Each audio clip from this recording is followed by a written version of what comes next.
Ya, jadi ini kita berada di meriam Tamako, meriam milik dari si Peho dan si Buta, yang pada zaman dahulu kala itu berperang melawan. Jadi cerita itu yang ada di masyarakat kan, ini meriam di Tanjung Tamako ini adalah meriam yang dipakai untuk menggelamkan kapal VOC. Tapi cerita itu kami verifikasi bahwa memang di masyarakat Tamako percaya bahwa meriam ini dipakai untuk menenggelamkan kapal Portugis. Setelah kami melakukan penyelidikan bersama tim cagar budaya, ternyata meriam ini adalah meriam berasal dari Barcelona atau milik Portugis yang dikirim dari Manila kepada penguasa-penguasa Siau dan Tamako untuk melawan VOC dan Ternate.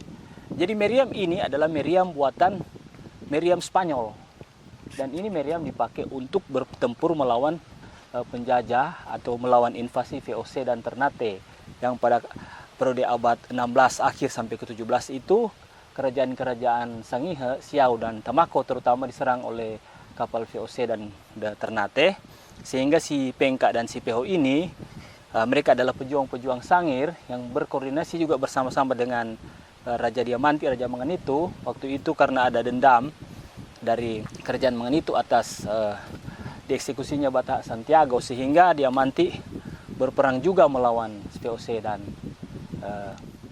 Ternate. Jadi ini dipakai untuk menenggelamkan kapal VOC, dan setelah itu kita akan menuju ke jangkar, di mana jangkar itu sebenarnya adalah jangkar kapal VOC pada abad-abad akhir abad 16. Jadi kita lihat di sini guys, betapa kadangkala VOC itu memutar cerita. Jadi memang yang beredar di masyarakat katanya meriam ini dipakai untuk menenggelamkan kapal Portugis.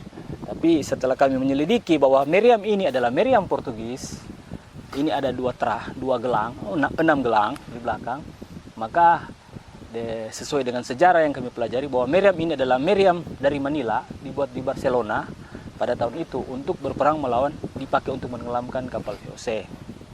Nah, Ternate itu punya dendam dengan kerajaan-kerajaan Sangihe karena pada zaman dulu Spanyol pernah membunuh Sultan Ternate itu. Jadi Anda bisa cari di Google Sultan Ternate yang ditikam, sehingga Ternate berperang melawan Portugis. Dan raja-raja Sangihe itu berhubungan erat dengan raja-raja, dengan penguasa-penguasa Spanyol dan Portugis. Dan kebetulan di Sentiong sini adalah tempat penginjilan misi Katolik. Jadi orang-orang Katolik yang ada di Tamako ini itu berperang melawan VOC.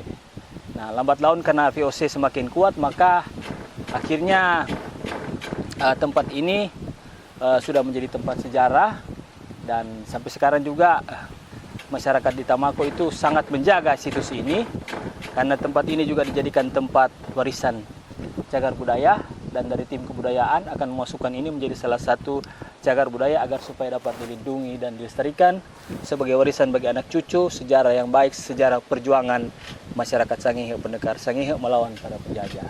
Demikian dari kami, Mr. Panamba, jangan lupa subscribe.